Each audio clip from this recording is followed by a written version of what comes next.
ራሱ ከመቼው ለማ አደደ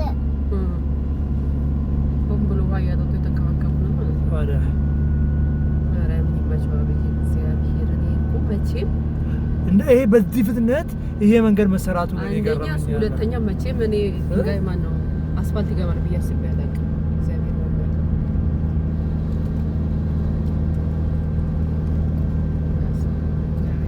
የትኛው ስልክ ነው? አዲስ ስልክ ነው?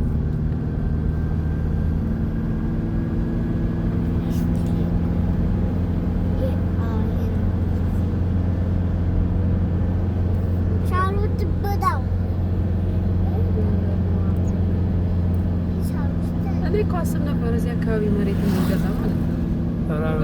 ከዛን ቀልጠን ነበር። ቀዝቃዛ ነው እንትኑ ታውቃለህ፣ ደስ ይለኛል። ሰውም አካባቢውም የሆነ ቀዝቃዛ ነገር ነው። ለመኖር ቫይብ አለው የመኖር ቫይብ። ከተማው ከደስበት ፈጣሪ ጠበቀው። ግን ይጥራል በጣም ሰው ከተማይቷንም ሀገሪቷንም ለመለወጥ ይጥራል። በቸንቸላ